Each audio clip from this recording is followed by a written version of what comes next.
estás, estamos. A darle triple clic. Comprobar colectivamente el acontecimiento, para lo cual presentamos pruebas, revelamos trasfondos. Tenemos mucho pasillo caminado y algún que otro mano a mano con los dueños de la bocha. ¿Dónde si no es acá? FM La Patriada. ¿Qué va a ser de nosotros sin La Patriada? Este rinconcito, esta esquina, esta vereda donde nos encontramos. A tirar. Tiramos nosotros. Nos toca. Triple clic, porque no todo está a un clic de distancia.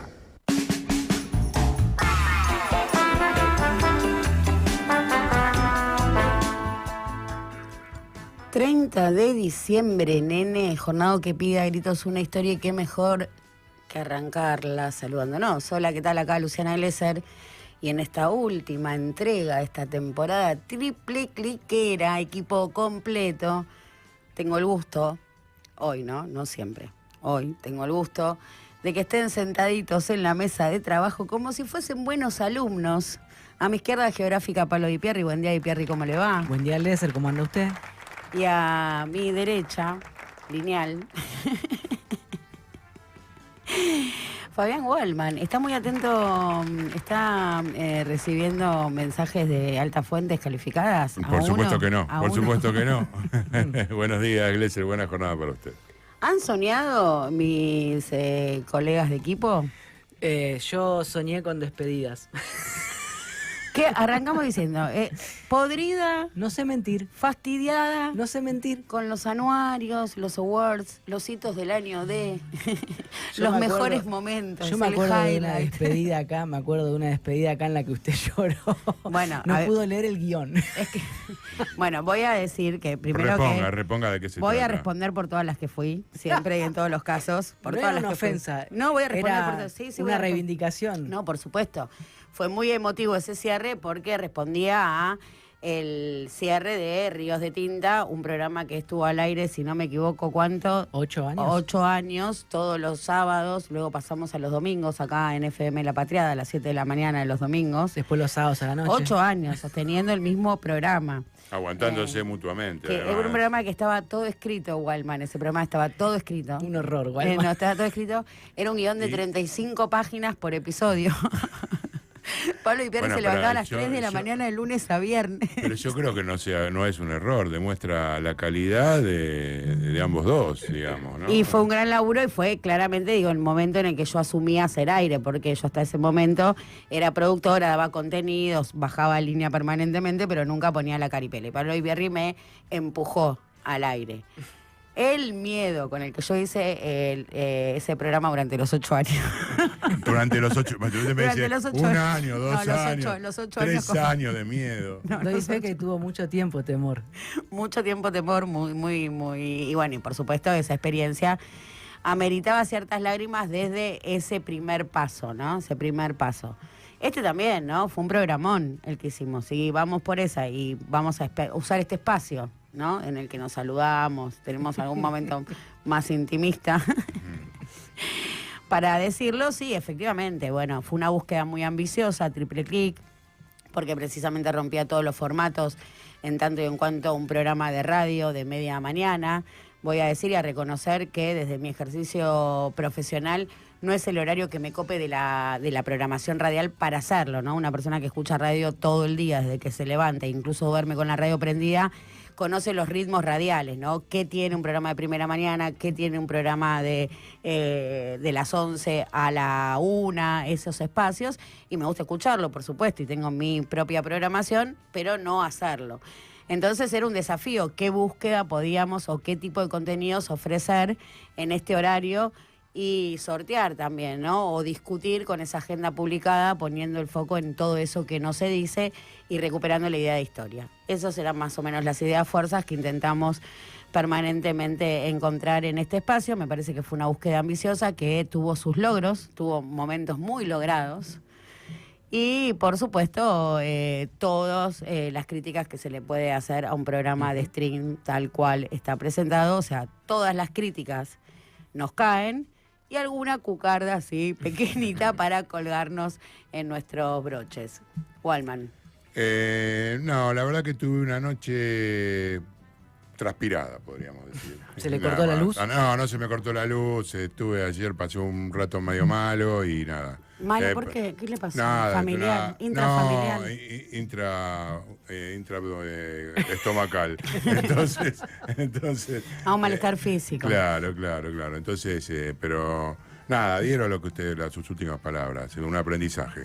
A mí me está pasando con el sueño. Un aprendizaje más que nada, creo que vos habías planteado un programa, bueno, no sé si lo charlamos ahora, lo charlamos después, pero ahora es el momento. Pero me parece que vos pusiste una consigna que pude encontrarle la vuelta a veces no pude encontrarle la vuelta, voy a ser sincero, pero me parece interesante desde la profundidad con que fundamentalmente lo llevaron, y yo acompañé un poquito más Por atrás, favor. ustedes a lo largo del año, buscando una mirada diferente sobre algunas cuestiones que no es costumbre escuchar en este horario de la mañana, como vos efectivamente decís, y sin ir más lejos, bueno, inclusive, por supuesto, todo lo que hace la producción del programa, la dirección, de alguna manera a la marca guiada por la mariscal de este programa, que a veces pudo ser respetada y a veces no. Les quería contar, me está pasando una situación bizarra con los sueños para respetar un poco lo que venimos. Además, te está saliendo ella misma, ¿no? Porque, digámoslo, había planteado otra cosa en el. Saludos filosóficos. Saludos cosmológicos.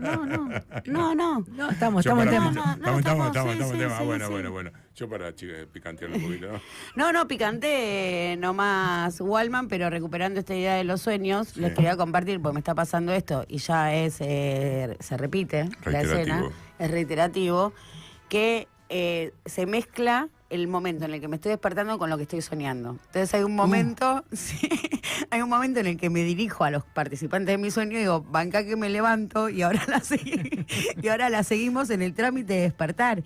Incluso me despierto con la sensación de que tengo que continuar lo que estaba dejando ahí y es muy curioso, o sea, es una particular nuevo. Incorporás la realidad a tu estado onírico. Y es muy el sueño es muy claro, muy nítido, muy vívido, ¿no? Palpable, incluso contacto con sentidos.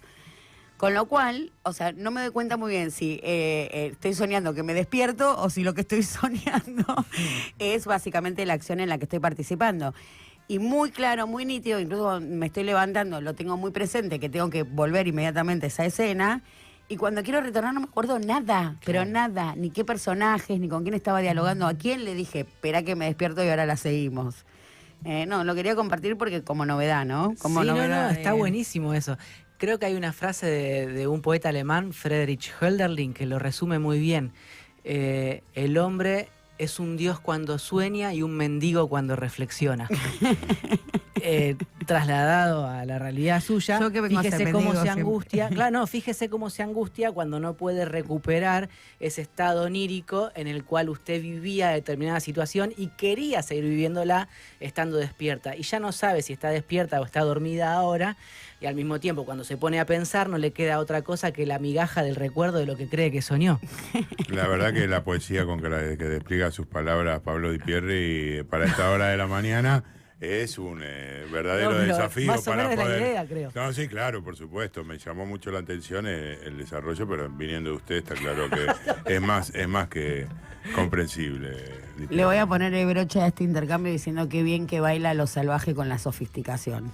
Y a vos, ¿qué te pasa hoy con esta última entrega triple cliquera, donde acá nos estamos, al 11 22 34 96 72? Todo tipo de aportes, hoy hay que decirlo, hay que ponerle puño, hay que ponerle letra, que se arme este coro, se produzca esa alquimia y al plenario sí o sí en el canal de YouTube, intervenirlo.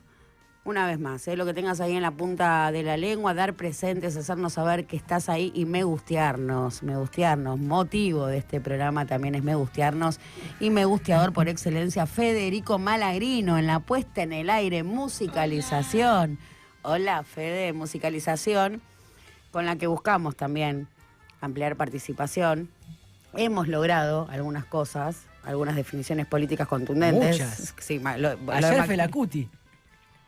Ayer Felacuti, el bastión de resistencia que representa la canción de Macarena Pérez Fantoni, la política clientelar desplegada por Lucas Ortega, con lo cual hemos pintado un universo político interesante con esto de la playlist, para la cual, por supuesto, Federico Malagrino tiene el bastón de mariscal, así lo acredita en cada una de sus intros. Piezas radiales de colección si las hay que hacer un compilado con todas las canciones que justificó de alguna manera, porque así lo hace, ¿no? Dice, estoy buscando la justificación para poner esta canción, pero lo propio, ¿no? Disputando ahí su lugar, Lucas Ortega, nuestro director de cámara, gerente artístico, que reparte a troche y moche cuánta harina pueda manipular, y aún así depende de ella, de quien posee la lapicera. Macarena Pérez Fantoni, la mejor productora periodística de la historia de la radiofonía mundial en otros programas, porque como decimos, rompemos la frontera del programa, de un programa de radio,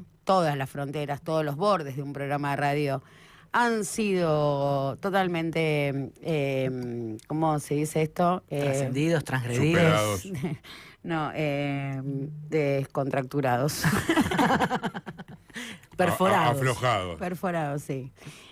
Con lo cual, bueno, podemos decir que hizo lo que pudo con esta propuesta amorfa. Y esta radio se está poniendo tan linda gracias a ellas, a Mica y a Nadia, Pita, Luga, hechiceras de las redes sociales, alimentando todo el contenido de lapatriadaweb.com.ar, con lo cual estamos todos. ¿Estamos todos los que somos? Somos todos los que estamos. En sus marcas, listo ya. Triple Click, porque con dos a veces no alcanza.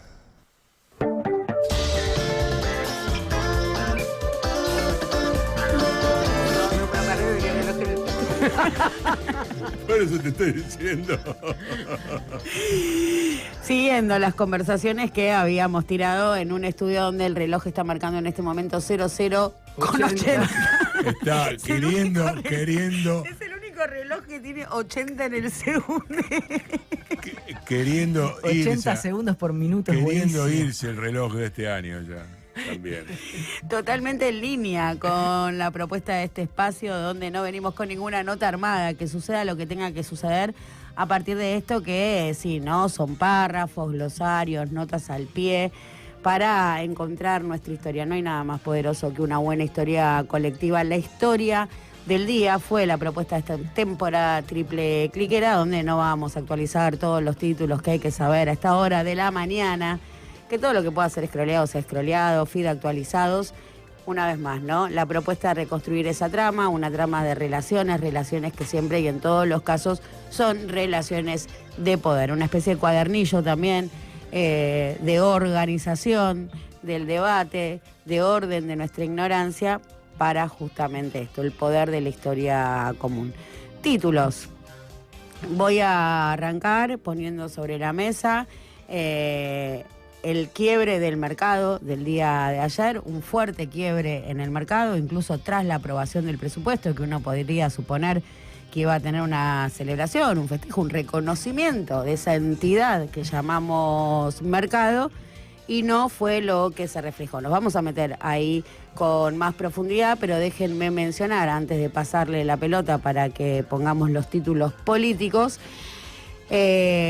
particularidades de esto que venimos viendo, ¿no? Ayer marcábamos el avance sobre la privatización de Transener, anunciada el 24 de diciembre, ¿no? En la previa de la Nochebuena. Algunas concesiones en esto de anunciar por tercera vez la ampliación de las obras del tendido eléctrico, donde también ahí juega Marcelo Midlin. Y no creemos que sea casual que en el boletín oficial del día de hoy estén todas las actualizaciones de las tarifas del precio del gas, como se comunica siempre todos los primeros de cada mes, siendo que corre ese aumento para el mes en curso. Digo, todo desde que se aprobó la revisión tarifaria integral, donde establece esta fórmula polinómica por la cual las distribuidoras, tanto de gas y de electricidad, tienen una actualización automática. Esos cuadros se publican automáticamente en el boletín oficial el último día hábil del mes previo, que es hoy el último día hábil del mes previo. Mañana no hay boletín oficial y el aumento corre, ya el viernes te está corriendo el aumento. No aparecieron. están las actualizaciones de la tarifa de gas y no están las actualizaciones de la tarifa de energía eléctrica. Una vez más, es una historia que se va armando, tenemos estos eslabones, pero no nos parece casual en esto de relacionar componentes que se anuncie la privatización de Transener, se vuelva a publicar la ampliación de la línea de tendido eléctrico, que pertenece al mismo segmento, estamos hablando de distribución y transporte, y hoy no estén publicados los cuadros tarifarios como venía sucediendo, y así están publicados los cuadros del gas. Di Pierri. Mi título, mi sugerencia para hacer triple clic esta mañana tiene que ver con una frase que tal vez es demasiado pretenciosa en boca de un dirigente como Omar Maturano, que dijo que está hinchado las pelotas de cuidar la paz social.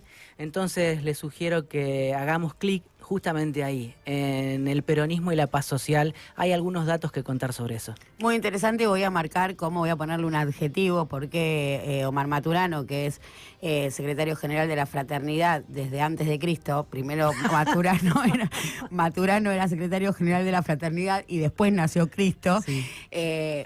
Dio una entrevista que podemos calificar en términos estrictamente periodísticos como explosiva.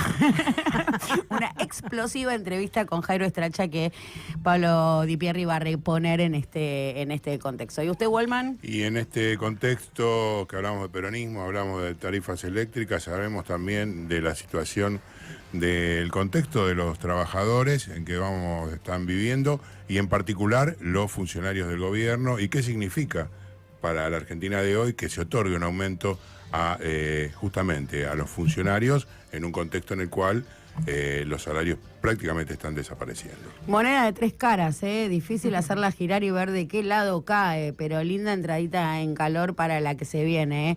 Programón esta última entrega de Triple Click, y para eso un estiramiento con la canción de Malagrino. Hola, buen día, chicos. Buen día. Siempre, en todos los casos, como expresión de deseo. Siempre. Por el triunfo de la esperanza por sobre la experiencia. Ay, qué lindo eso. Bueno, la tarjeta de casamiento de mi papá, después de estar 30 años en pareja con Gloria, se casaron después de 30 años, y la tarjeta de invitación del casamiento decía: por el triunfo de la esperanza por sobre la experiencia. Oh, muy bueno. Qué decisiones a casarse después de 30 años. Tremendo, el mejor casamiento que fui en mi vida. Wow. No voy a decir cómo terminé. No hace falta. Pero toda la punta del vestido estaba llena de barro. Es como dice el dicho. Arriba una zanja. Como dice el dicho, mira, la mitad de las cosas no me las acuerdo y la otra mitad no las puedo contar. Exactamente. Bueno, chicos, yo lo que quería decir es darle las gracias porque, bueno, para mí, a mí hablar al micrófono soy un poco tímido y siempre me costó bastante, así que les quiero agradecer por este espacio y por haberme hecho sentir tan cómodo tantas veces y poder compartir cosas que pensaba o que sentía en el momento. Así que voy a poner una canción de una artista. Déjame responderte que es un lujo de este espacio cada una de tus presentaciones, Malagrino, y más que una oportunidad, sumaste y le pusiste brillo a este espacio. Ay, muchas gracias, Lu. Bueno, entonces hoy voy a poner una canción que es instrumental y es un poco bajonera.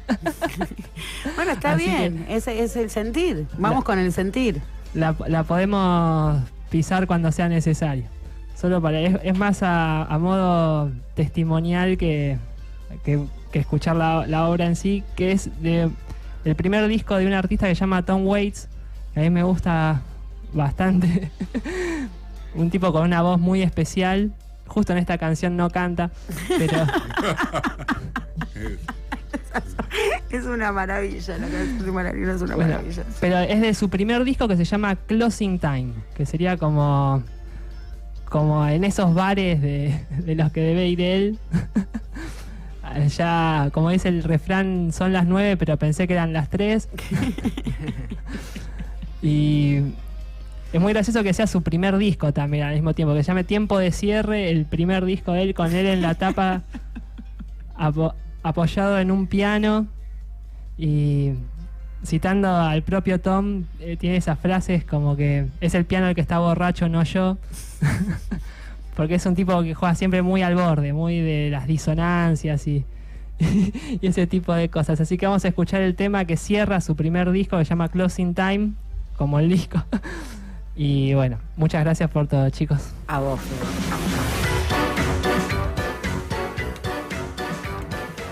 Con la aprobación del presupuesto del viernes, uno podía inferir, al ser una demanda y una exigencia del mercado, de la élite financiera, de institucionalizar, ¿no?, su política monetaria, cambiaria, de deuda y financiera en ese presupuesto, porque además de discutir los fondos para tal o cual asignación, bueno, en ese presupuesto está el endeudamiento que va a tener la Argentina, las previsiones y los parámetros con los que se mueve de alguna manera la dinámica de esa entidad que llamamos mercado. ¿Qué podía inferir uno? Bueno, celebración, un aplausito, una recomposición. Esto es lo que leyó El Cronista, diario de referencia para el sector a nivel doméstico, local. De hecho, es el diario en español económico más leído en la región, El Cronista, y así titulaba: inversores confían en pago de enero. Hubo repunte de bonos, pero no leo nada. Hubo repunte de bonos mientras Caputo trae los dólares que le faltan. Hubo repunte de bonos mientras Caputo trae los dólares que le faltan. Inversores confían en el pago de enero. Esto respecto a, esta es la etapa del día de hoy, a cómo se movió el mercado el día de ayer. Vamos a ver cómo se comportaron las acciones, los títulos a los que refiere como repunte El Cronista. Todos en rojo. Todo en rojo, con caídas pronunciadas, incluso algunas llegan al 6%, es un derrumbe muy importante, patrimonial del 6% en un día. Y ahí vemos empresas como Transener, Transportadora de Gas del Norte, Aluar, Metrogas, Central Puerto, Edenor. Exactamente, las más importantes, y las empresas son las empresas que cotizan en Wall Street. Transener es un caso particular porque fíjate vos que anuncian la privatización, o sea, la venta, el desprendimiento del Estado, y esto derrumba el precio de la acción, con la cual ahí también hay otra lectura política que hacer. Pero claramente los números y el comportamiento de las acciones desmienten esta etapa del Cronista respecto a la confianza que hay en la Argentina. Lo propio decía el diario La Nación. Vamos a ver la tapa del diario La Nación.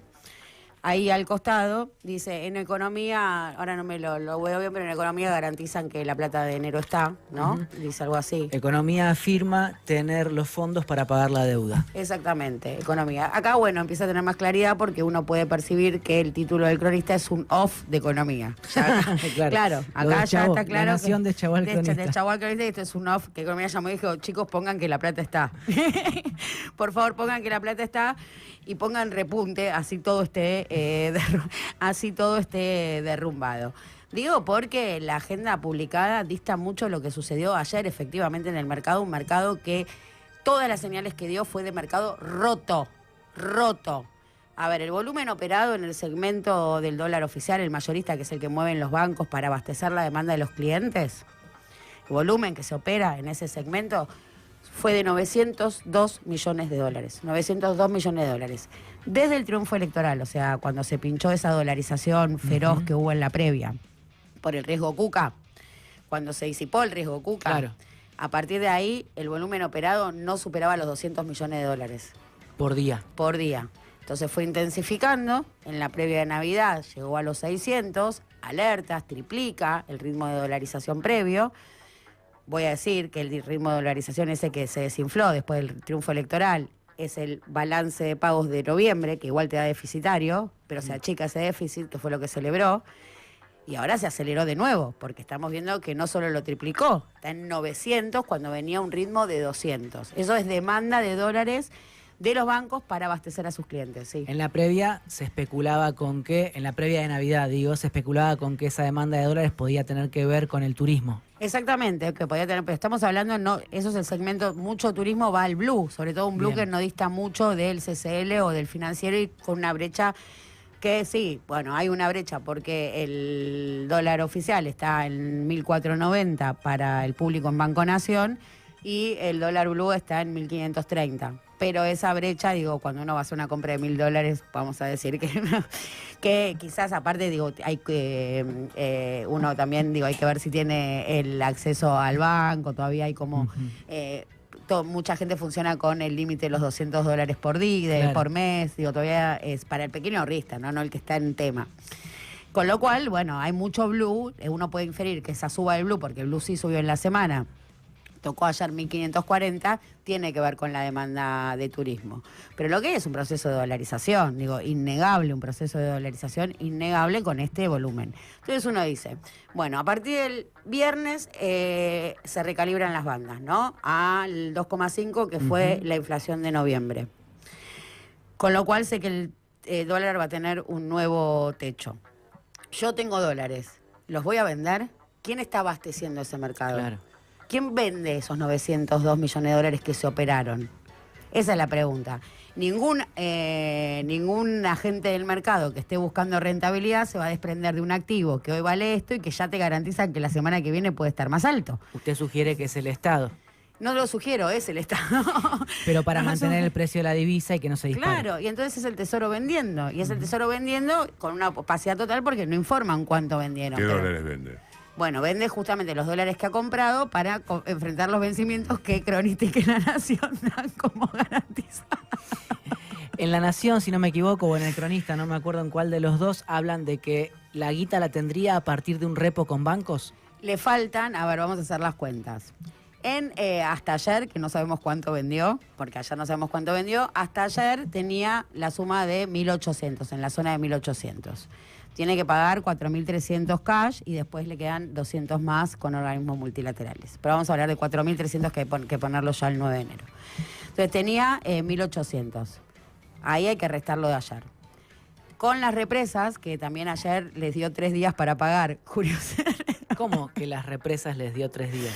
Le dio 3 días a los que se ganaron la concesión, la reprivatización de las represas del Comahue, por la cual para tienen que pagar.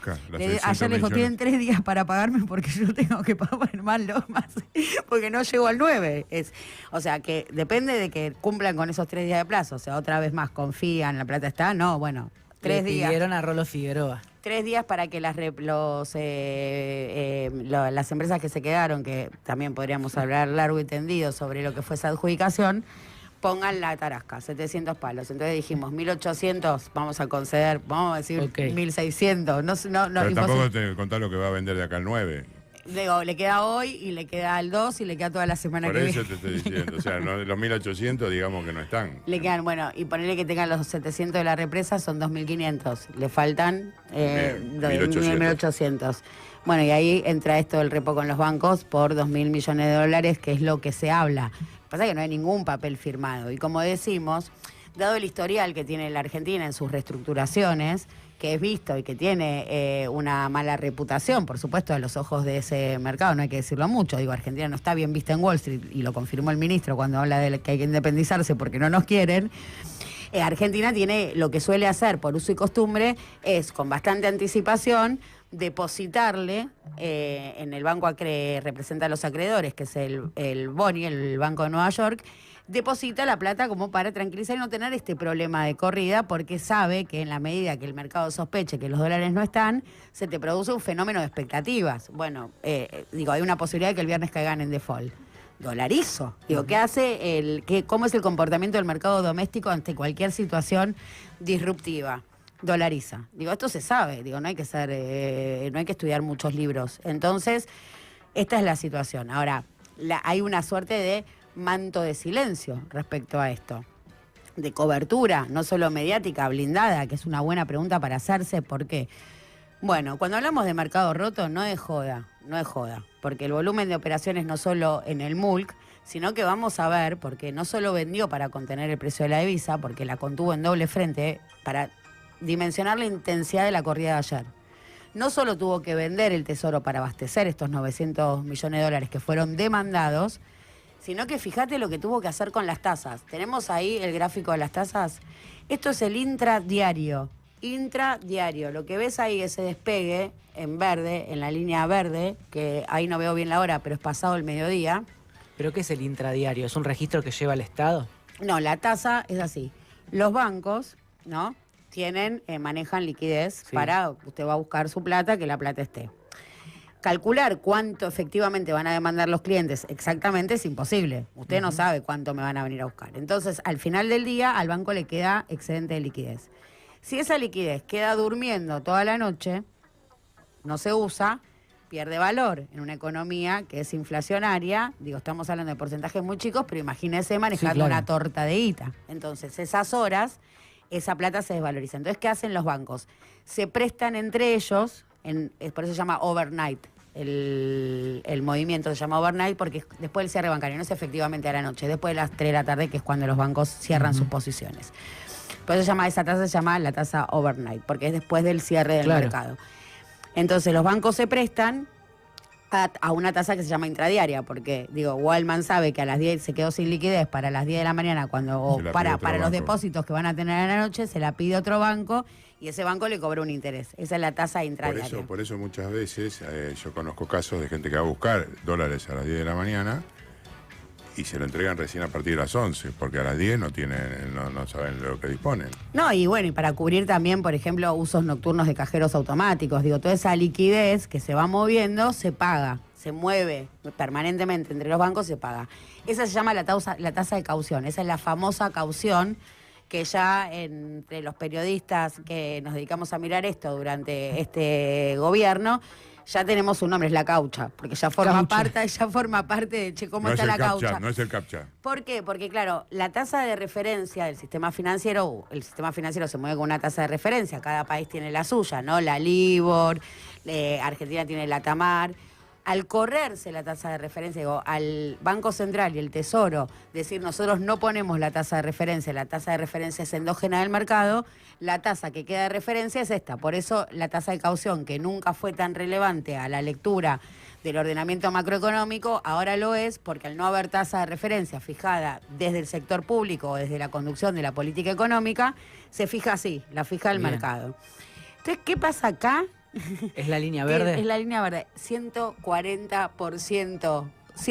O sea, los bancos, para prestarse esta liquidez, que es permanente, crónica del sistema, se prestaban al 140%. Estamos hablando de que si estamos midiendo una inflación según el presupuesto del orden del 20%, es una tasa positiva del 120%. ¿Estamos de acuerdo?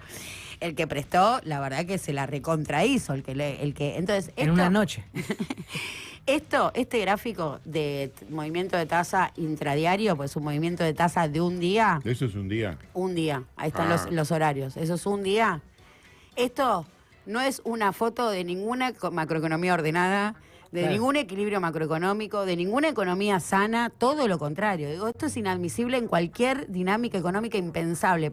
Mostrarle esto a un economista de cualquier escuela. No te lo puede ofender nunca. ¿Pero esto cuándo ocurrió? ¿Anoche? Ayer esto es el movimiento de la tasa intradiaria. ¿Desde las 3 de la tarde? No, fue antes de ayer. Claro, esto es de ayer. Este es el movimiento de la tasa de caución. Cerraron a las 3 de la tarde y ahí se dispara, y se dispara la tasa. Bien. Exactamente. O sea que hoy podría repetirse. No, sí, la tasa de caución ha llegado a lugares, cuando hablamos de tasas estratosféricas, hace un par de meses, en pleno riesgo Cuca. Ahora, ¿cómo es el riesgo Cuca, no? Ahora no hay riesgo Cuca. ¿No sabe cuándo parece? ¿Cuál es el riesgo Cuca ahora? Yo que estoy mostrando yo que estoy ordenando expectativas. La patriada es el riesgo Cuca. Golpista, ¿qué es ese gráfico que dibujaste? Ya viene Kirno. Con lo cual, lo que hay que marcar acá es esto, digo, esto es impensable junto a la frase estamos saneando la economía, hemos saneado el balance del Banco Central, estamos equilibrando las cuentas, este gobierno hizo lo que no se animó a hacer ningún otro, que es justamente esto, el ordenamiento de las cuentas públicas. No hay ningún ordenamiento de ninguna cuenta. No solo cuando tenés, esto es muy elocuente, el gráfico es muy elocuente sobre la tasa intradiaria, pero una vez más, si vamos a ver, desde el comprá campeón, desde que Caputo dijo comprá campeón, hasta hoy, ¿cuántos dólares compraron los argentinos? ¿Saben?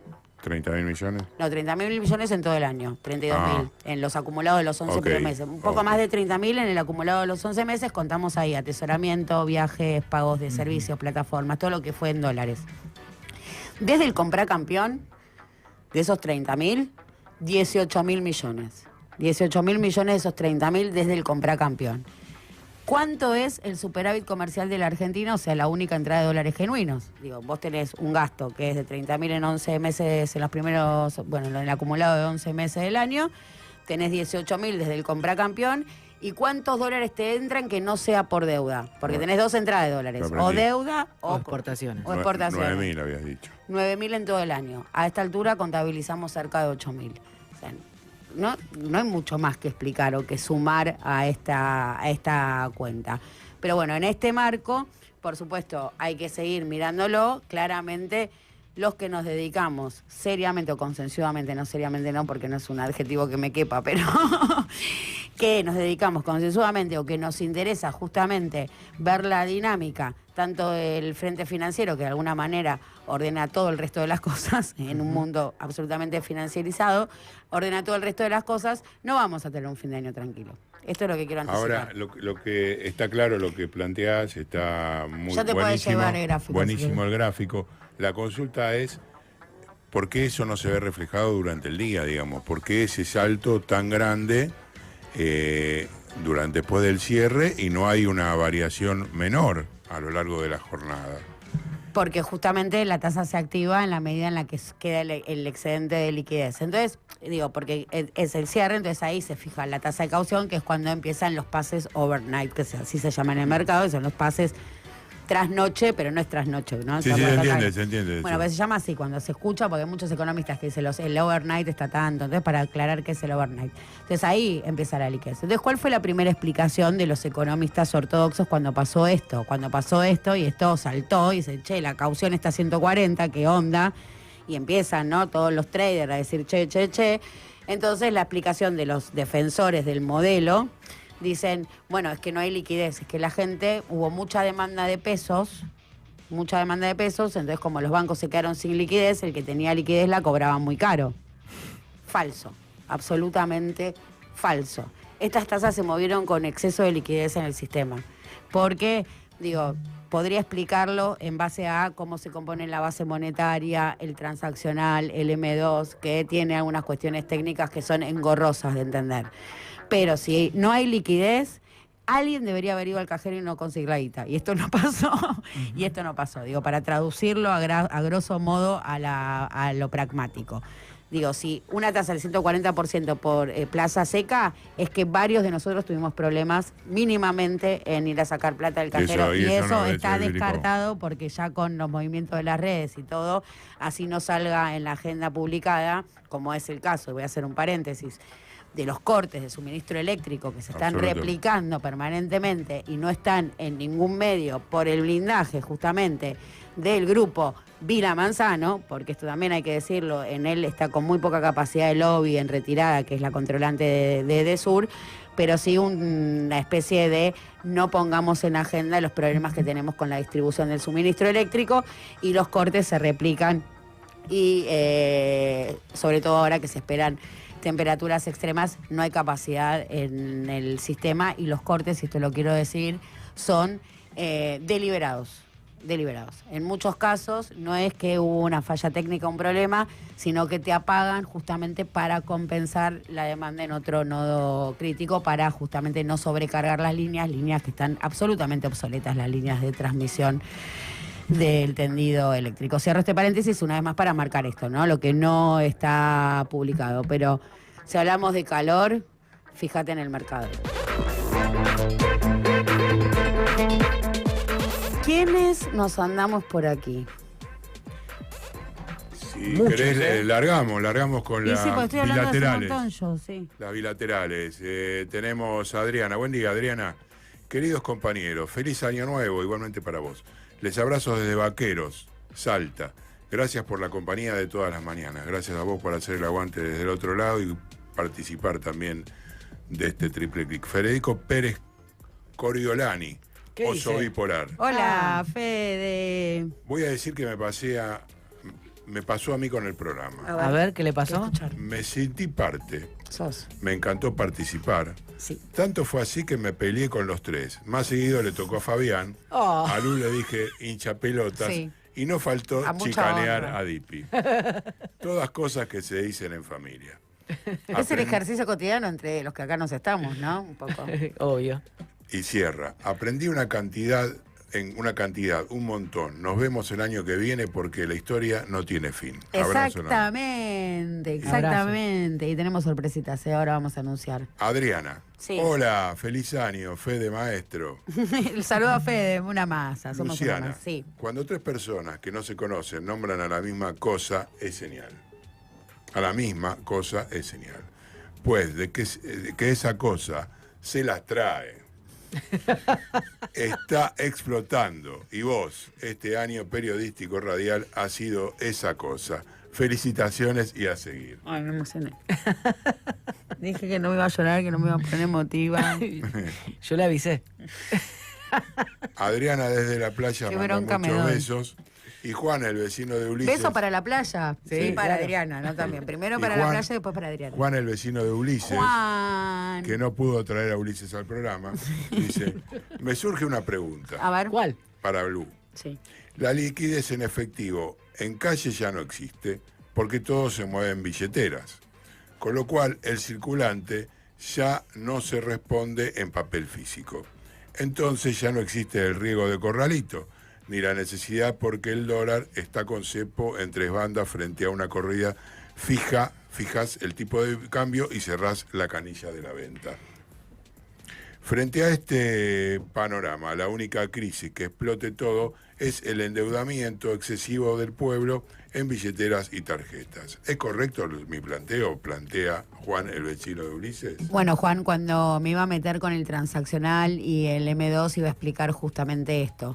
La liquidez en el sistema no necesariamente responde a billetes. Por un lado, digo, cuando el banco cierra sus posiciones, así esos pesos queden en cajas de ahorro, son pesos que pierden valor si no son retirados o no son puestos a jugar, ¿no? Digo, peso que no se pone a jugar, peso que se desvaloriza y por eso se ponen a jugar más allá de que esté el billete físico. Respecto a que el billete físico desaparece, y lo cierto es que no, porque por ejemplo, cuando una empresa tiene que pagar aguinaldos, digo, por más que no haya movimiento físico del billete, hay movimiento de liquidez, o sea, la liquidez no necesariamente es el billete físico. Cuando hablamos de liquidez, hablamos de los movimientos en pesos dentro del sistema. Sobre la posibilidad de imponer un corralito, en pesos es, no está en el horizonte ni es una posibilidad.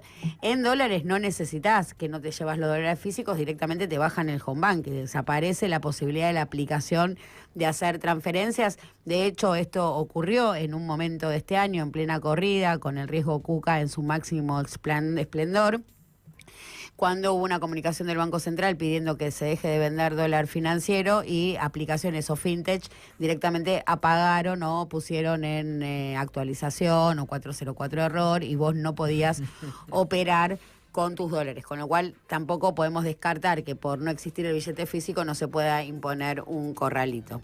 ¿Contestada? Sí, me parece que sí, está clarísimo. Aunque no haya guita, el corralito se puede imponer. Sí, y que el peso que queda en caja de ahorro y por el cual, o el depósito en plazo fijo, por el cual el banco te está pagando ese depósito en plazo fijo, si no lo hace jugar, digo, si ese plazo fijo no tiene una demanda para crédito productivo con tasas altísimas, bueno, entonces juegan estas tasas justamente de caución intradiarias, que por supuesto lo que hacen es sumar más recesión, ¿no? Más componentes recesivos, eso no lo mencionamos, pero tasas de caución al 140% intrabancarias hace que no le estén prestando guita a nadie, ¿no? También, digo, entender esto, sí. Se acabó. Hay plenario, ¿Hay más?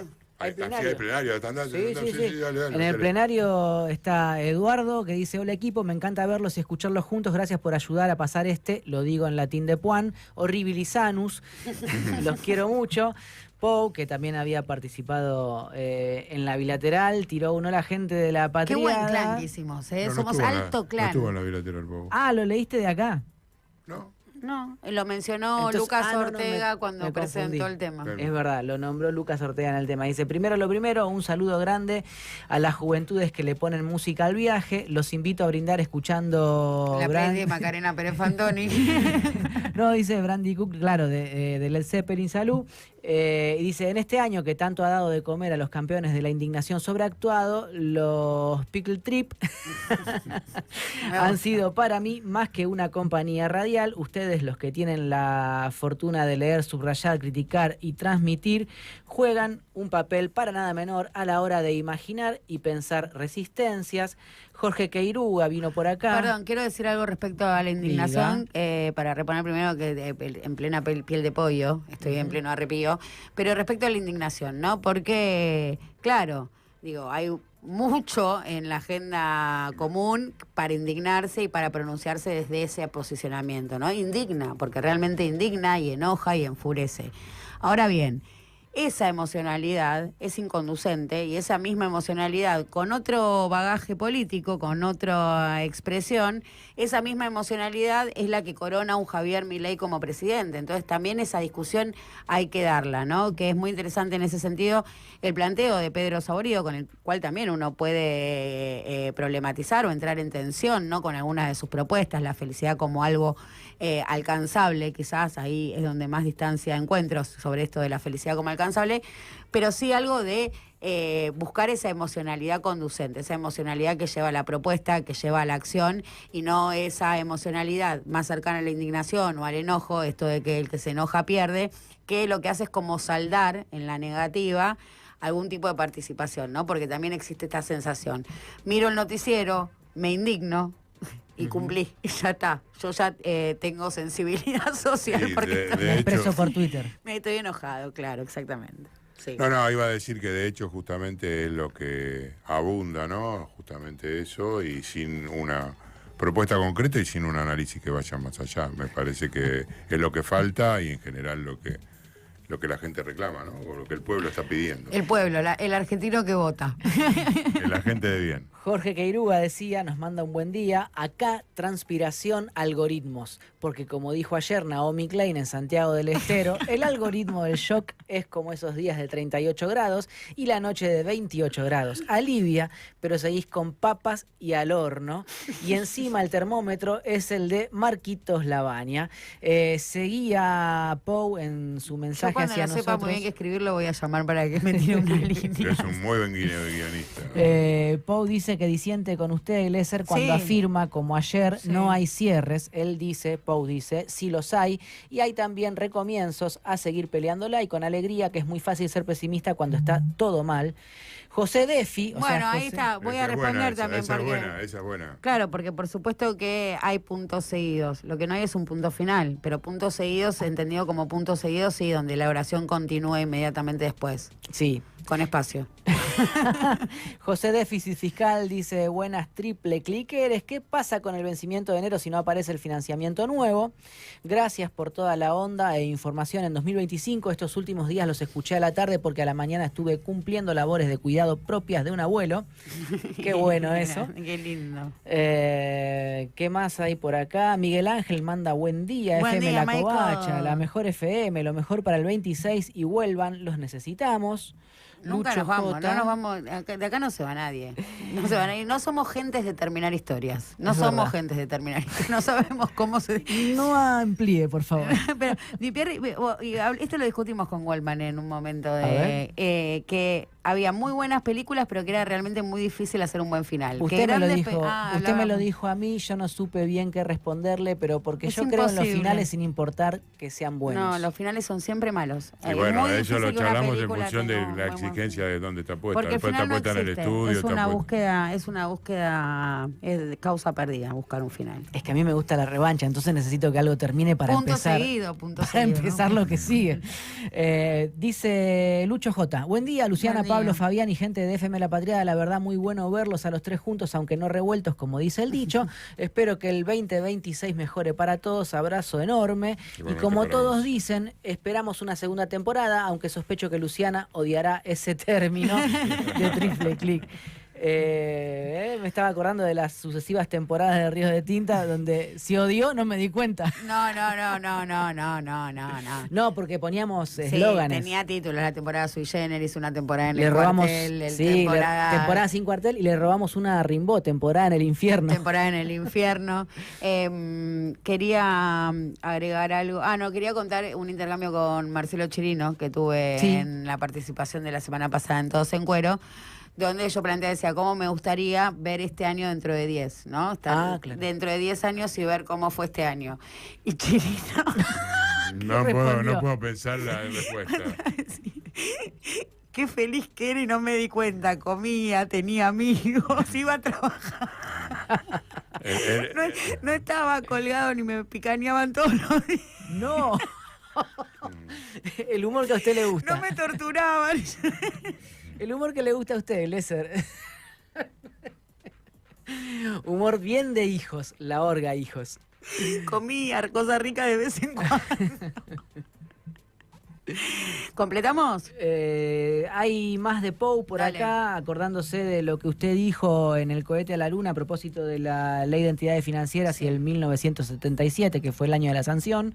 Dice, 1977 es también el año en que Estados Unidos impuso el compliance bancario, el sistema de regulaciones y el control de la industria financiera.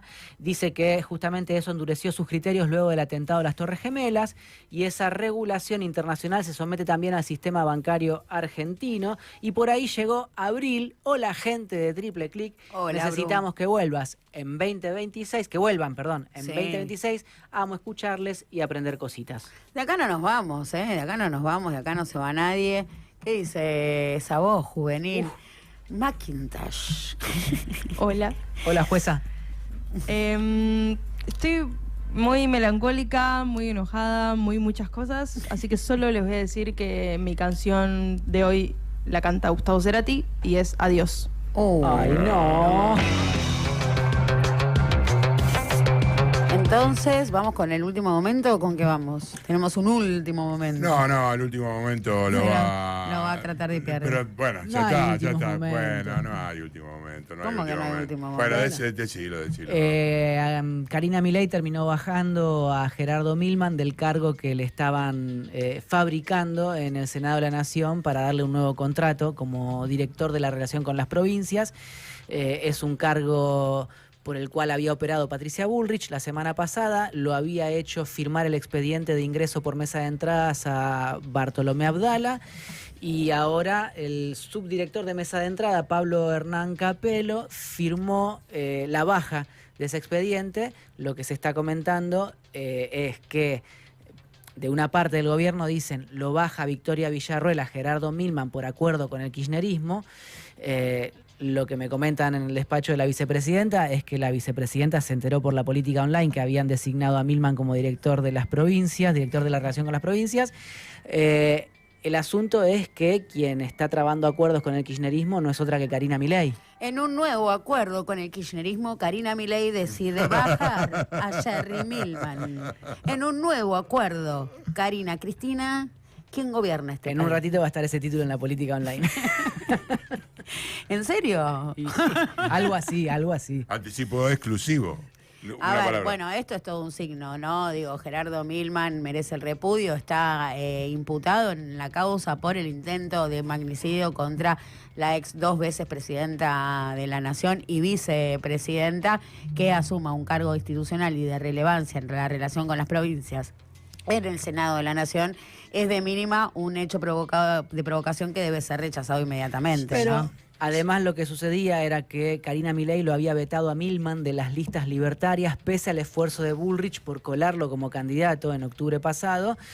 Y Bullrich estaba buscando la forma de pagarle los servicios prestados a Milman y por eso lo metió en el Senado. Bueno, no le duró nada. Sí, un personaje realmente oscuro, la relación de Milman con Patricia Bullrich, el silencio que mantuvo a lo largo de este tiempo, la complicidad de la jueza María Eugenia Capuchetti, llamándole y pidiéndole el teléfono celular 2 años después, él presentando un teléfono celular nuevo, las empleadas a las cuales no les revisaron los teléfonos, una causa que realmente es una vergüenza para la justicia argentina, y en el medio de eso, por supuesto, todo lo que tiene que ver con San José 1111, toda la cuestión ligada inclusive a la propia Cristina, a la cual le volvemos a mandar un saludo desde aquí, desde este espacio, en su sanatorio, en su clínica de Notamendi.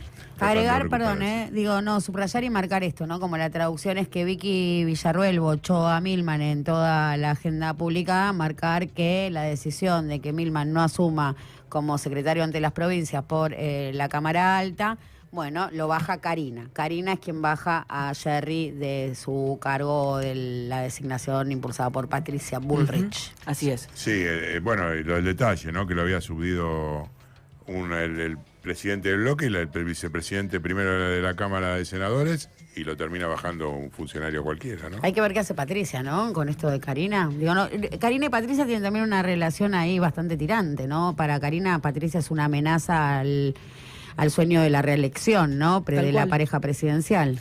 Y además, de mínima, Patricia Bullrich quiere ser jefa de gobierno o candidata a jefa de gobierno en el 27, y Karina Milei imagina para ese lugar a Pilar Ramírez. Pilar Ramírez, no sé, Adorni también tenía alguna expectativa de ese lugar, y sin dejar de lado, por supuesto, lo que ha significado la negativa del presupuesto para la Cámara de Senadores, que además de pegarle a Victoria Villarruel con ese número 0 grande, cuando la Cámara de Diputados le dio 4.200 millones de pesos, le pega a Patricia Bullrich, que había comprometido su palabra diciendo vamos a conseguir recursos para el Senado, donde lo que le dijeron a Victoria Villarruel es que baje los salarios de los senadores, desfinancie la obra social de los trabajadores del Senado, estamos hablando de APL, que pertenece la planta. a de la planta personal, y de ahí saque la plata que necesita para aumentos en otro lado, o sea, reducir los salarios, desfinanciar la obra social, y ahí agárrate lo que quieras. Perdón, pero quiero retomar esto de los movimientos Karina-Patricia, porque más allá de lo que nos produzca a nosotros de este lado de la cancha, la figura de Gerardo Milman, deja en claro que la foto del día, en términos políticos y de la dinámica política venidera, es que cualquier intento de acumulación de poder o de crecimiento, de ramito, de capullo que le salga a Patricia Bullrich va a ser achada inmediatamente por la zarina, ¿no? Digo, esto es una foto o algo que podemos inferir a partir de este movimiento o el descarte de Milman como secretario parlamentario. Lo que yo venía reponiendo al aire la semana pasada es precisamente que en una de las reuniones que Patricia Bullrich mantuvo con la vicepresidenta le dijo: Patricia, no te tires arriba de la granada. ¿Por qué? Porque justamente lo que ve Villarruel es que la están usando a Bullrich contra ella, contra la vicepresidenta, como ariete de la Casa Rosada para esmerilarla todavía mucho más, pero al mismo tiempo, como ella ya la vivió en carne propia, entiende que a Bullrich también la van a limar, exponiéndola a búsquedas parlamentarias, a logros parlamentarios, a conquistas, muchas veces de difícil consecución, con tal que se golpee contra la pared, quede todo su auto rayado y no pueda ser candidata a nada. Sí, por supuesto, hay que agregar que Karina hace tabula rasa para muchos que entran al gobierno viniendo de otros lados, pero también con aquellos que intentan asomar la cabeza por arriba del agua de lo que ella plantea. Nadie tiene permiso de hablar con los medios, a no ser que efectivamente esté autorizado por la propia Karina Milei. Esto es una condición sine qua non, y el propio Santiago Caputo lo está viviendo de alguna manera todavía en carne propia, y trata de cobrarse, como lo hizo la semana que se falló en diputados, echándole la culpa a Karina Milei y a su entorno por haber sufrido esa derrota que, bueno, después se pudo revertir en el Senado de alguna manera. Fabián es muy humilde y no lo va a contar, pero ¿qué te respondió Martín Menem en los pasillos del Senado cuando estaba trabajando? No es muy humilde, Fabián. Es bueno, es generoso, pero no es humilde. Bueno. Contalo vos, porque yo... No, estábamos los dos a la salida del despacho de Bullrich haciendo guardia, y en ese momento aparece caminando Menem y Fabián lo aborda. ¿Viste que tenemos mucho pasillo caminado? Preguntándole si se había metido la Casa Rosada, si estaba Santiago Caputo jugando. Nosotros ya teníamos la confirmación, por otro lado, que así era efectivamente. ¿Por qué se juntan sin mí? Usted no estaba no tenés acreditación en el Usted Senado. No estaba ahí. Sí que tengo acreditación en el Senado. ¿Cómo no voy a tener acreditación en el Senado? Y Menem le contestó de forma tajante a Waldman, acá no se mete nadie. O sea, pese a que está Patricia Bullrich, sigue siendo jurisdicción de Karina, o pretenden que así lo sea. Sí, bueno, fueron guardianes en el palco, ¿no? Esa selfie que se sacan Santilli. Iban por la cucarda, está clarísimo. Es más, bueno, no analizamos específicamente la cantidad de votos, pero sacaron más de lo que en un principio De hecho, cuando habían se aprueba el presupuesto, Patricia festeje, mira para los costados a ver quién la va a felicitar y queda medio ahí patinando, ¿no? Como que ella se tiene que dar vuelta e ir a ser felicitada. No es que vienen a felicitarle, sino que ella va a ser felicitada, ¿se entiende? Sí, totalmente. Echó hasta los senadores que tenía sentado adelante. O sea, reformó ella, armó el mapa del recinto ella. No es una tarea que le competa al presidente del bloque oficialista, pero ella se encargó de sacar a Beatriz Ávila y a Luis Juez de las bancas que estaban delante de la suya, los mandó para otro lado, mandó a Carmen Álvarez Rivero a sentarse entre los peronistas, hizo cualquier cosa con tal de sacarse a la gente que no se banca de alrededor suyo. No, es un personaje en sí mismo. Bueno, ahora atravesada porque le quieren voltear su protocolo antipiquete, me parece que este es el... Bueno, hay un pronunciamiento de la justicia que lo pone por eso, en suspenso, ayer ¿no? McCormick lo voltea, queda en suspenso, y ella, que tiene su coto en el Ministerio de Seguridad, porque Alejandra Monteal Oliva es la que firma, pero la verdadera responsable es ella, salió desesperada, al igual que el resto del gobierno, a hablar de un juez kirchnerista. No estuve buscando fallos de McCormick, pero me imagino que debe tener de todo tipo y pelaje, independientemente que se lo reconoce como un juez progresista, entre comillas, pero creo que esto es un golpe claro. Y si hablamos de las consignas de Patricia Bullrich, fundamentalmente tienen que ver con el caos que supo de alguna manera suplantar a partir del protocolo antipiquete, que es una de las conquistas más celebradas por el gobierno. Pero la realidad es que el caos se lo trajeron a los trabajadores y cambiaron la vida de Cuajo, como había dicho Cristina en aquel discurso en el 2015, no vienen por mí, vienen por ustedes, y efectivamente el salario de los trabajadores es la variable de ajuste de este gobierno. Hay un cuadrito de Campos en el cual se ve la evolución y la pérdida de cada uno de estos, relativamente viejo para los tiempos de hoy, pero el que está abajo de todos es el salario de los estatales, que ya han perdido aproximadamente un 30% en lo que va del año. Y a propósito de esto, repongo una data que estuvimos charlando el viernes pasado con Pablo, que tiene que ver justamente con la paritaria de los estatales. Habíamos anticipado que les iban a otorgar un 2% para el mes de noviembre. La firmó solamente UPCN, ese acuerdo, no lo firmó ATE. Tuvimos aquí el audio de Rodolfo Aguiar hablando acerca de esta novedad. Contemos nada más que la de noviembre fue de 2,5%, Lu, y en ese contexto la continuidad del estancamiento de los sueldos de los trabajadores del Estado es absoluta. Y hoy a la mañana, dentro de poco tiempo, aproximadamente media hora, va a empezar su conferencia última del año Manuel Adorni. Va a introducir, a hacer seguramente un extenso prólogo a lo que va a ser el excelente año del gobierno libertario, rescatando los logros conseguidos, y en este detalle seguramente y hacia el final dejará pasar lo que tiene que ver con un retoque hacia los sueldos de los funcionarios del Estado. Desde los ministros para abajo habrá un aumento. ¿De cuánto será? Todavía no está claro. No se sabe específicamente cuál va a ser la cifra. Charlando con algunos de los funcionarios más importantes de la Casa Rosada el otro día me decían que estaban evaluando y mirando ese porcentaje, pero las puteadas ya existen. Ayer a la noche salió a contestar a Adorni un supuesto decreto para aumentarse el sueldo al doble de Javier Milei, que hay que decirlo, el propio gobierno salió a instalar la información y después como... ¿Y por qué?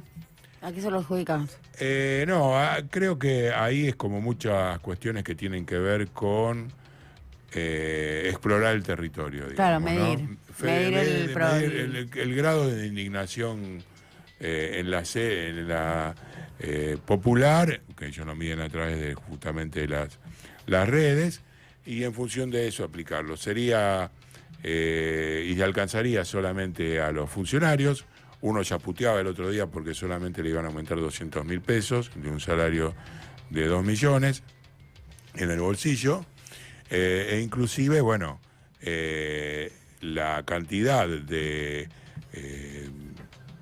gente que ha emigrado del Estado, 200 creo que es el último número que maneja Pablo Salinas, funcionarios que se han retirado, ya sea por bajos salarios o porque Karina Milei los echó, o el propio Javier Milei, no alcanza a cubrir un salario. Y en esto siempre la discusión, el planteo ideológico de que justamente los ricos no necesitan tener buenos salarios para trabajar, y allí la cuestión ligada a que si yo estuviese laburando en el sector privado, como dijo Caputo, ganaría 20 veces más que lo que efectivamente me llevo por acá. Bueno, él entre su primer año de gestión, que es el 2024, o sea, con fines del 2023, declaración jurada 2023, declaración jurada 2024, porque todavía no presentó la del 2025, en su primer año como ministro de Economía del gobierno de Javier Milei, incrementó el patrimonio declarado, solo el declarado, ¿no? Porque después está todo el no declarado. El declarado en dólares, que ascendía a 7 millones de dólares, lo aumentó en un 90% en dólares en el primer año, según su declaración jurada, ¿eh? Según su declaración jurada. Bueno, acá te sumo que parece que se incrementó menos su fortuna que Donald Trump, que la triplicó solamente en este año y medio. Bueno, porque este es subdesarrollado, el otro es un país primermundista. Afanan de otra manera, vos decís. Pero hay rentabilidades y rentabilidades. Pero lo concreto es que si se produce este incremento para los salarios de los funcionarios del Estado, será, digamos, de alguna manera una discusión en la cual perderán nuevamente el grueso de los trabajadores porque no le reconocen lo que ha disminuido su poder adquisitivo, y con la mayoría de los laburantes por debajo de la línea de pobreza, el paraíso que promete Javier Milei todavía queda muy lejos. Y se va dibujando de alguna manera este escaleno, porque lo que vimos en el frente financiero, esto que podemos llamar corrida, porque en definitiva es una corrida, un nivel de dolarización que marca estos volúmenes, ¿no? De 900 millones de dólares operados en el segmento del dólar mayorista, así como eso se refleja en cierta manera en lo que mal llamamos la economía real y el ancla salarial muy marcada. Juega claramente con esta idea que cada vez viene repitiéndose más o cobra más fuerza, que es conflictividad social en aumento, también para ir problematizando. Sí, absolutamente, y nos da pie precisamente una entrevista que le concedió esta mañana Omar Maturano a Jairo Straccia en Buenas Tardes China. Tenemos el audio, vamos a compartirlo y después comentamos algo respecto de lo que dijo Maturano, que sirve para pensar todo esto. Maturano, el secretario general de la Fraternidad, de los ferrocarriles, el secretario general, no tengo recuerdo de vivir sin que Omar Maturano sea el secretario general de la Fraternidad. Voy a poner en valor también una cuestión que tiene que ver con que la entrevista surge, me parece, a partir del cierre de los ramales a Córdoba y a Tucumán, porque eso fue lo que aconteció, digamos, a partir de la excusa de que había un descarrilamiento y no lo podían solucionar, terminaron cancelando los viajes. Y con las amenazas de privatizaciones de fondos. Y Bahía Blanca. Sí, ese era el marco, pero Jairo es muy claro por lo que le pregunta. Mira, vamos a escucharlo. También te van a decir que estás jugando al límite de la desestabilización, diciendo o hacen esto o se pudre, pero estás planteándolo de cara a la discusión de la reforma laboral y de los próximos 2 años del gobierno de Milei. Sabés que tenés razón y por ahí se me escapó, pero ya tengo los huevos rotos de tanto estar cuidando vamos a cuidar la paz social, no paremos, vayamos a 30 kilómetros por hora, protestemos así, no le rompamos los huevos a nadie. A ver, realmente es explosiva, una declaración explosiva. El tipo dice, tengo roto los huevos de cuidar la paz social. Un referente del movimiento sindical argentino, de la CGT, un histórico del movimiento sindical argentino, muy extremo respecto a esto, ¿no? Tengo los huevos al plato de cuidar la paz social.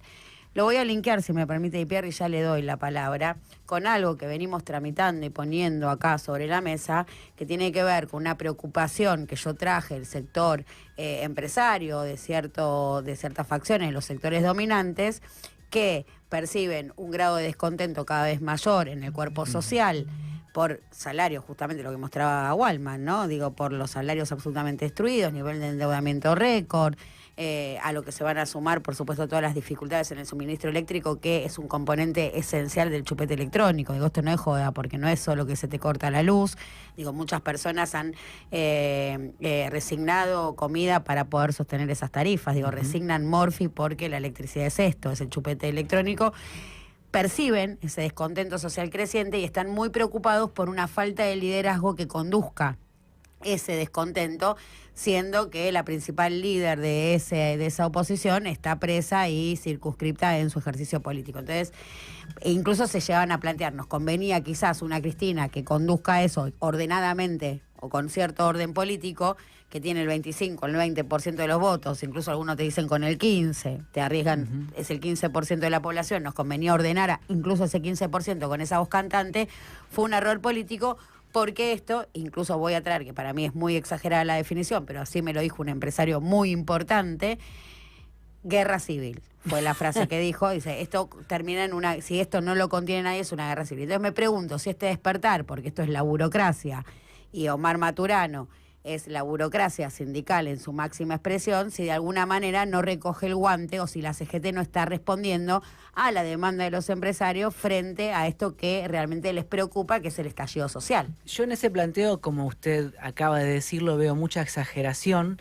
Me da la sensación que incluso las palabras de Maturano son una sobreactuación. No es la primera vez que Maturano profiere un improperio de esta naturaleza. El 30 de abril de este año, en una entrevista con la 750, dijo, palabras más, palabras menos, también preguntado sobre las paritarias, sobre el malestar de los laburantes, dice, y bueno, el tema de los jubilados, de los despidos, y nadie dice nada, y no sé si nos gusta que nos mientan, o no sé qué es lo que nos pasa a los argentinos, o por ahí estamos cómodos, como que nos quiten los derechos, con que los padres jubilados cobren una miseria, te quita salud, educación. Está bien, es una declaración. Bla, bla, bla. No es lo bla. mismo que decir tengo rota las pelotas de cuidar la paz social. Y no escuche esto, perdimos el patriotismo, perdimos el nacionalismo, perdimos lo que teníamos en el pecho, la escarapela, hasta la aurora de la escuela. Lo que más nos falta son huevos. Bueno, bonazo, lo podría haber dicho bonazo también. No, lo que más nos faltan son huevos, y decir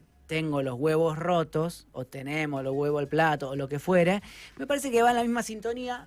Da la sensación, a mí me parece que lo de Maturano es más una sobreactuación que una representación cabal de lo que sus bases estén demandando. Yo dije la base, yo dije mandato de los sectores dominantes. Yo no estoy diciendo lo que dice usted, estoy interpretando lo que está diciendo Maturano. Está bien. Que es lo que ya dijo el 30 de abril respecto del hartazgo o de su propio cansancio acerca de la fuerza que tiene o la posibilidad que existe de llevar adelante algún tipo de plan de lucha reivindicativo de las demandas de los laburantes, y yo lo que no veo son las demandas de los laburantes. Coincidimos, porque yo le estoy diciendo, entonces, no está respondiendo a la demanda de los laburantes, sino que está respondiendo a la demanda de los sectores dominantes, que le están diciendo conduzcan el descontento, porque si no el descontento se me desborda. Entonces lo que yo digo es que el empresario exagera con cualquier posibilidad de guerra civil. Exagerado, pero digo, la preocupación empresaria. Le pido, por favor. Exagera con esa consideración del mismo modo que Maturano exagera pretendiendo que él garantiza la paz social. Yo lo que veo es que la sociedad argentina no tiene ganas de salir a luchar. Y voy a poner un ejemplo, y voy a ser polémico, pero es un gremio que conozco bien. La semana pasada en el Senado eliminaron uno de los proyectos más caros, una de las conquistas más brillantes de los docentes argentinos, que es la de el financiamiento al 6% del PBI, una lucha o una reivindicación que viene de la Marcha Blanca del 88 y después la Carpa Blanca del 97, y consiguieron ese tipo de conquista en la Ley de Financiamiento Educativo del 2005 y la Ley Nacional de Educación del 2006, es decir, lucharon por más de 20 años para llegar a tener eso. Que se consagra en Entre Ríos, ¿no? Eso se firma en Entre Ríos. No, en Entre Ríos lo que se fue el firma aumento para es el acuerdo salarial de los docentes de Entre Ríos. Que no cobraban hace 3 meses. Al segundo día de mandato de Néstor Kirchner. No, esto fue una ley redactada prácticamente por la CETERA, los diputados que salían con representación gremial docente y Daniel Filmus. Se sanciona en el Congreso de la Nación la de financiamiento educativo en 2005, que era la que proponía llegar eventualmente al 6% del PBI argentino en materia de inversión educativa, y después eso es consagrado en la Ley Nacional de Educación al año siguiente. Y esto se derogó, se eliminó en el presupuesto sin pena ni gloria. Yo no sé si conté mal, Fabián, pero en la vereda del Senado vi 50 militantes del SUTEBA la semana pasada. Sí, había 150 que eran, contó más que yo, pero Fabián. que tenía que ver con... Todos los que van a su cumpleaños de Pierre, que todos los invitados a su cumpleaños estaban... y tenía que ver... Digo que conozco bien el gremio porque y tenía que ver con la educación. Por muchos dirigentes de la CETERA, SUTEBA, la UTE, pero están vaciadas. Tenía que ver con la educación técnica, específicamente los que estaban allí. Y yo, si vos hablas de eso, ¿cómo no hablar de los profesionales, de los investigadores, que no estuvieron el viernes tampoco? Bueno, pero yendo a la paz social y a lo sindical o a la dirigencia gremial, creo que justamente Maturano está pretendiendo que él es el garante de una paz social que de por sí está dada porque los trabajadores, los laburantes no están dispuestos a parar tampoco. Cuesta mucho sacar un paro en cualquier gremio. Ahí está, porque creo que estamos definiendo esto de lo que trajo el empresario como guerra civil o paz social como bases que salen organizadas a un reclamo o a resistir. Pero la paz social no se quiebra solo por un movimiento, una movilización organizada, sino que la paz social se rompe en la medida en la que se junta un montón de gente que no tiene cómo darle morfar a sus hijos y arrancan los saqueos. Digo, no, justamente lo que se está discutiendo es, ¿va a ser un descontento organizado o va a ser un descontento guerra civil, para ponerlo en los términos de lo caótico, ¿no? ¿Se entiende lo que digo? ¿Se entiende la diferenciación que hago? Y la paz social no se rompe por una movilización ni un paro de la CGT. Eso es ordenamiento del descontento. La paz social se rompe si no hay una conducción política de un descontento creciente. Y eso es lo que le preocupa a los empresarios. Sí, y la pauta de que tampoco es Cristina la que puede conducir ese descontento, ese malestar, esa insatisfacción. Está presa. Convengamos que no puede. No, la pauta es que además de que está presa, ni siquiera está llena la vereda de donde Cristina está presa. Puede ser, sí. Entonces ahí lo que tenemos ahí le concedo ese punto. Ahí lo que tenemos es justamente un agotamiento de los liderazgos del campo popular o de las referencias del campo popular. Tampoco sé cómo hubiese sido esa movilización con un llamado o una convocatoria de Cristina, digo, porque es un contrafáctico y no la tenemos jugando en la cancha. Pero, ¿llamado a qué? No, digo, con una organización del descontento, digo, no podemos determinar si el éxito o el fracaso de una conducción política de Cristina esté descontento, porque es un contrafáctico. No, lo que sí no sabemos si es hay, causa o consecuencia la desmovilización, ¿se entiende? No, lo que sí hay o lo que sí hubo es, de parte del entorno de Cristina, una articulación que surtió su efecto al principio de su detención, para bancarla, para que todos se reunieran a escuchar su voz. ¿Se acuerda lo poético del audio con la voz de Cristina en Plaza de Mayo, resonando en cada rincón de las cuadras que rodean a la mítica plaza? Bueno, eso después no se pudo sostener mucho más. Hubo una en el Parque Lezama, en Barracas, y fue diluyéndose ese sostenimiento del reclamo por Cristina libre. Después hubo elecciones, se fue desdibujando la consigna. Ahora, a lo que voy es a que hay un agotamiento de los liderazgos y las referencias públicas, políticas y sociales de los dirigentes políticos, los dirigentes sindicales, que esto no significa que los laburantes estén huérfanos. En todo caso, hay una vacancia por ese liderazgo, esa dirigencia, alguien que sintetice y represente al conjunto. Sí hay jefaturas o referencias fragmentarias que son valiosas, que hay que cuidarlas, pero que me parece que cuando se ponen bajo esta clave que pretende Maturano o la que va cifrando el empresario, pifian. Sí concedo lo que usted dice, y me parece más que interesante, o una especie de hipótesis a explorar, y es si acaso el quilombo no puede venir porque se me prenda fuego el chupete electrónico. Es decir, si la bronca no puede venir porque no puedo consumir. Bueno, sería ¿sí? El corralito de la luz. Bueno, eso es lo que le preocupa a los empresarios. Mi hijo no puede jugar a Roblox, yo no puedo tener internet en mi casa, no puedo ver Netflix, lo que sea, y que eso desate algún tipo de bronca. Sin conducción política. Eso es lo que le preocupa a los empresarios. Y ese tipo de bronca no tenga conducción política. Entonces no le estarán pidiendo a ciertos representantes que salgan a conducir políticamente esa bronca, los mismos que te producen esa bronca. ¿Se entiende? Es medio borgiano lo que estoy diciendo. No, está muy bien lo que plantea, creo que es claro. Bien, que me alivia profundamente. ¿Se entiende? ¿No? ¿Se entiende? Y hasta creo que es atinado tal vez en la interpretación de lo que ese empresario perverso está diciendo. No fue uno, fueron varios. Bueno, lo que están traficando como narrativa. Lo que me pregunto es si hay algún dirigente del campo popular capaz de contener ese tipo de descontento si es que se produjera. Tiendo a creer que no. Yo también. Coincidimos. Y además, como máxima para tratar de leer la política, yo suelo decir que el dirigente se hace en la reivindicación, se hace en la lucha. Con lo cual no sabemos quién es el que puede conducir ese descontento. Probablemente salga de ese mismo malestar o de esa misma lucha cuando empiece a haber esquinas con fogatas porque no hay luz. Sí, igual recordemos... Igual es algo profundamente especulativo, pero me parece que va más para ese lado. Entonces, ya dimos con la estrategia. Cortemos la luz. Es lo que tenemos que hacer ahora, cortar el suministro eléctrico en todos los barrios. No, yo recuerdo. ¿Estás jodiendo? Es lo que hay que hacer. Y que emerja el liderazgo, punto. Yo recuerdo, ustedes eran muy jóvenes. Una respuesta y una pregunta. Bueno, ustedes eran muy jóvenes, pero no, en el año 2001 o 2000...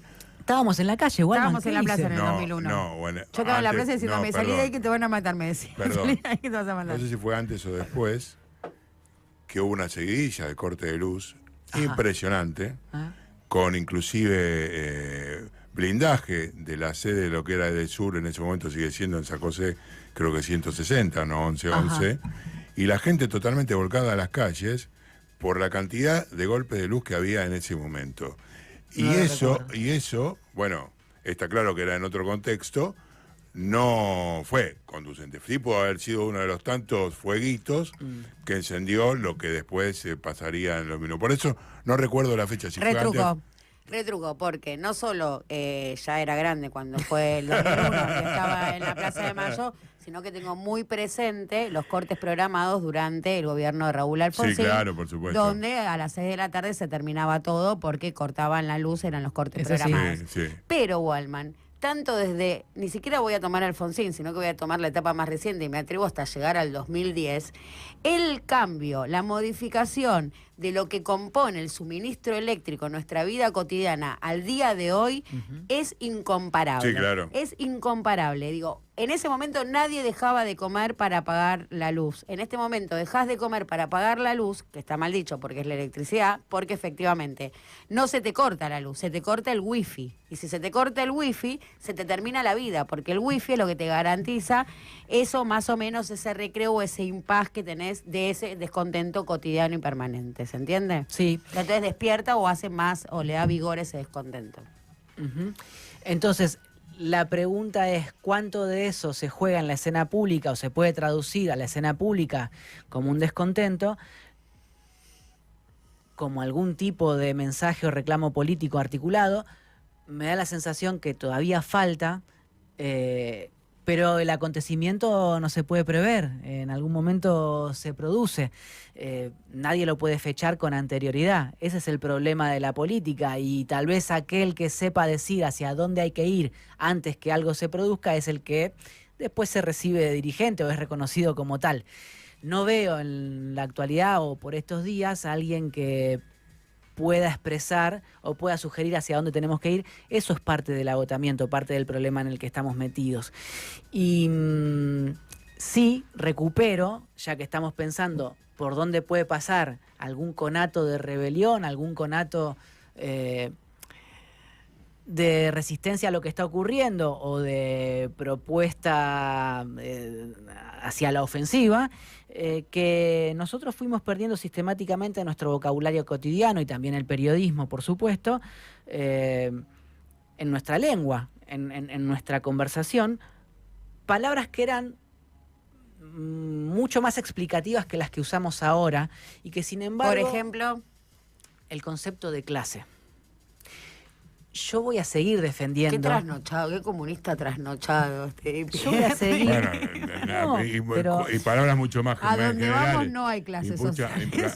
A donde vamos no hay clases sociales. Que sí, pero fíjese que igual es algo de lo que adolecemos en la vida cotidiana todos nosotros, en el campo periodístico y también en la academia. Hay un laburo de Natalia Romé que se publicó en diciembre del 23 donde aborda cómo, por ejemplo, hasta Portantiero pasa del análisis donde hablaba de antagonismo, de empate hegemónico y por supuesto, por ende, de clases que disputan por el poder, a hablar de pacto democrático, ¿no? Después de la dictadura se empieza a hablar del pacto democrático y lo que antes se tramitaba mediante el antagonismo y la lucha de clases se empieza a tramitarse bajo la construcción de consensos, todo mucho más civilizado y bajo parámetros de la juridicidad, bajo parámetros jurídicos, bajo parámetros del derecho, más que de los hechos. No es que antes no hubiera derecho cuando... Sí. Se homogenizan los intereses de una clase, se homogeniza para toda la sociedad o para el conjunto, se esparce para el conjunto los intereses que responden a una facción. Y entonces le dejo una pregunta.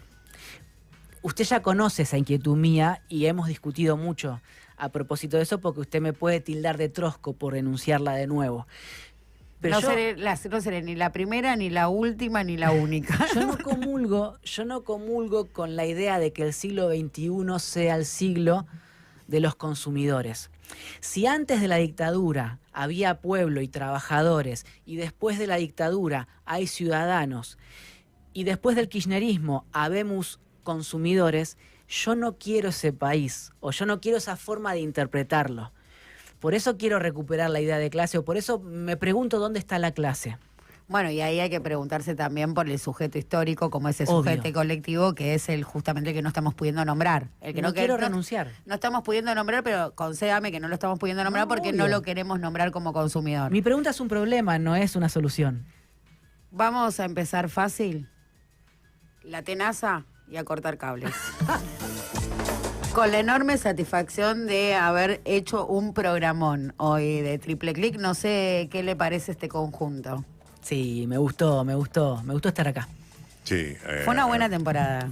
Sí, por supuesto. En lo personal, a mí me enriqueció mucho. Agradecido, por supuesto, a ustedes, a nuestros compañeros del otro lado. Es indudable cómo fue creciendo el ciclo a lo largo del año y bueno, y mucho todavía para recorrer y para seguir pensando. Eso es lo que me llegó.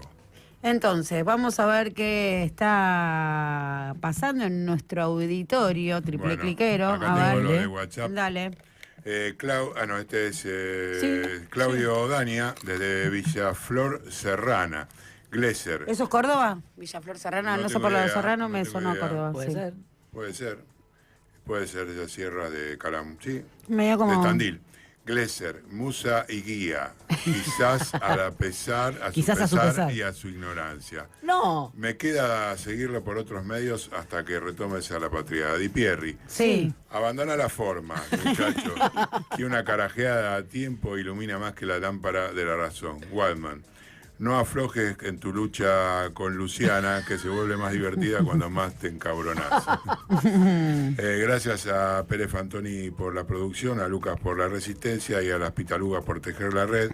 Malagrino, un maestro, Triple Click, programón. Gracias, Claudio. Gracias, Claudio. Uy, acá hay unos durísimos para conmigo, qué divertido, para escuchar. Pero espere que mandó una foto, ¿no? Claudio Daña. ¿Está ahí la foto de Claudio? ¿Esos somos nosotros tres? Mirá un Picasso es eso. Mirá el Picasso, el cubista de... impresionante. Qué lindo. Cada uno debería interpretarse quién es... El del medio es usted, Walman.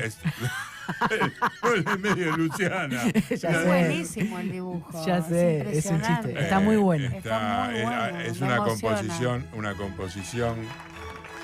Es hermoso, es una pieza. Recortes, sí. Guardémoslo. Para mí ese sí. Está buenísimo. Está muy puede ser, bueno. puede ser logo del programa, ojo. Muy agradecidos profundamente desde siempre con tremendo artista plástico que es Claudio, y sí está en la Sierra de Córdoba porque vive ahí. Porque vive en la Sierra de Córdoba. El sombrerito de Lu es árabe, es directamente, ¿cómo se llama esto? Me remite a Casablanca, a los sombreritos que usaban los de Marruecos. Todo increíble. Tenemos un re peleador en el plenario, me encanta. ¿Sí? Bueno, sí. Dale. Ventanas Argentinas, dice, ni tan bueno este final, bastante lamentable. Sigue abajo, nada personal con la piba, que soy yo, pero no te puede conducir una piba que no respira para hablar y que trafica las internitas. Tiene que ver. Que trafica las internitas de su agrupación.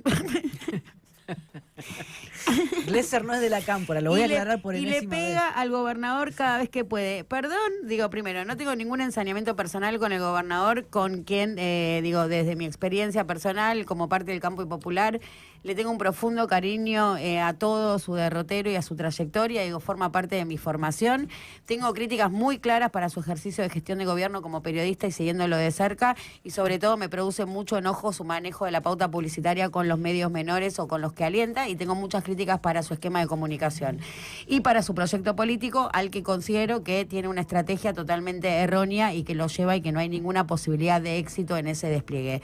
Consideraciones que tienen que ver con el campo de las ideas, con el campo de lo que venimos a discutir. No le pego al gobernador porque, una vez más, es un gobernador al que le tengo un cariño y un afecto en términos de trayectoria, de pensamiento económico, y con lo cual, me permito discutir como discutimos con el campo popular. No pertenezco a ninguna agrupación. A decir esto del gobernador de la provincia de Buenos Aires, Axel Kicillof, no significa y no se traduce como sos de la Cámpora. Tengo fuertes críticas a la construcción de la Cámpora desde toda la vida históricamente, y no significa ninguna defensa de ninguno de sus dirigentes, que también, si es tema, podemos hablar.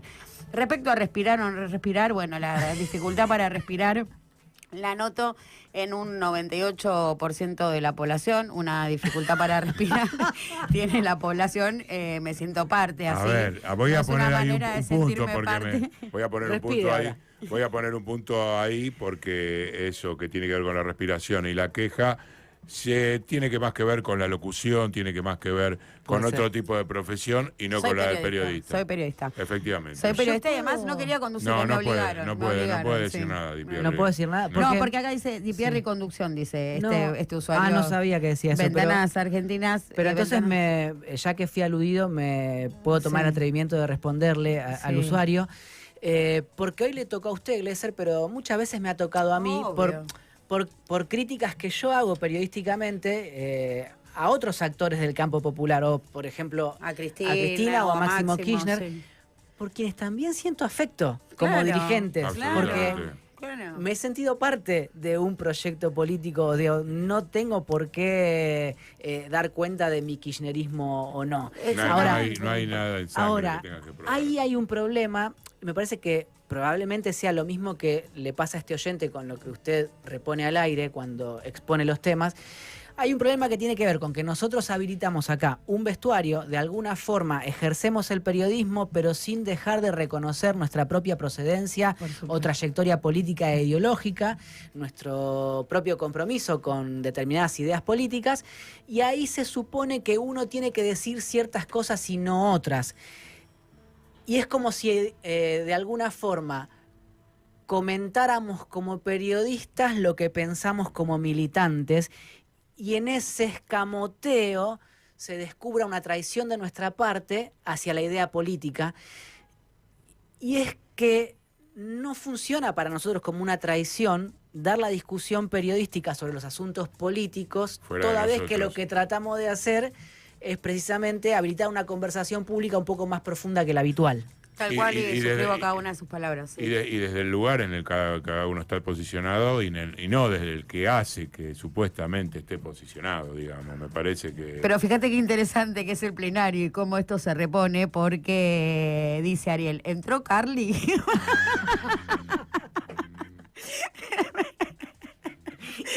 Espero verlos el año entrante. Comencé a escucharlos este año, así que me pierdo la subjetividad del enamoramiento temprano, pero es uno de los pocos respiros informativos que queda. ¡Respiro! Le damos. ¡Qué justo! El otro dijo que no respiraba, así te dice que respirás. Ana dice, Luciana, difícil seguirte, pero muy interesante toda la experiencia que traes. Sí que lograron acercarnos una forma distinta de información. Me cansé de los lugares comunes y los encontré. Qué grande, Ana. Pou, permítanme una corrección, dice. El protocolo represivo no está en suspenso, fue declarada su nulidad. Claro, está anulado. Sí. Claro, pero puede haber una apelación. Sí, claro, ¿no? la Cámara va a ser apelado y claro, seguramente... suspenso significa que todavía sigue el curso, ¿no? Claro. En el debate. El fallo habla de exceso de competencia del Poder Ejecutivo Nacional y de violación de derechos humanos, no lo completa, pero totalmente doy por sentado y claramente esto no es menor. Sergio, el peronismo se terminó cuando Perón no dejó que Evita armara a los sindicatos, dice. Ventanas Argentina dice, yo quiero la que fuma Glesser, carísima, vale, si querés te habilito, pero la verdad que tenés que tener un poder aquí o tenés que dejar de pagar la electricidad, como es mi caso, porque mi chupete electrónico es ese, pero top. Pou, antes de salir de vuelo a encarar múltiples actividades callejeras, agrego que merece unas líneas aparte la experiencia de acompañar el derrotero del pensamiento de una mujer. Creo que esto es para ustedes. Aunque no es novedoso, es singular, por haber acompañado mi línea o por con algunas resistencias. Usted fue la que convocó. A mí me los pusieron a ustedes, me los puso la radio. Yo no los elegí, quiero que lo sepan. Hace años que yo quería ungir su conducción. A mí me obligaron a conducir, no es en el lugar en el que me siento más cómoda. No me gusta hablar de otra cosa que no sea de economía, pero claramente en esto de los cuadernillos y del ejercicio cotidiano y de llevar la agenda, por supuesto, y uno como militante y como parte del campo popular, también tiene su posicionamiento y quedó muy claro el marco de esto desde el inicio del programa cuando se habla, ¿no? Desde un lugar... básicamente con el volumen o la musculatura profesional que da mi lectura sobre el tablero económico y cuando claramente digo, bueno, esto es un pensamiento, una crítica hacia la construcción propia de nuestro espacio en términos de vestuario. Vamos a seguir nombrando a todos por la ansiedad que se genera en el clima. Yo no creo que el pueblo salga a la calle, ya no hay líderes que nos comanden y los sindicatos dan pena, esto lo dice Mariana. Pou dice, se entiende que genere resquemores atávicos, supongo que por la discusión anterior. La conducción de Glesser. Claro. ¿A quién querés más, a Maturano o a mí? CFK tiene que... Dice Fede, CFK tiene que salir a decir rompan todo. Bueno, lo está haciendo Maturano. Fede dice, y si lo hace y no pasa, fracasa... Mariana, yo deseando que de Sur corte más seguido la luz todas las veces que sea necesario para que el presidente se vaya. Abril, 1.400 familias sin luz, es importante decirlo, 1.400 hogares. Mi vecina fueron algunas de las que no tuvieron luz por 2 días. De Sur y la puta madre que te parió.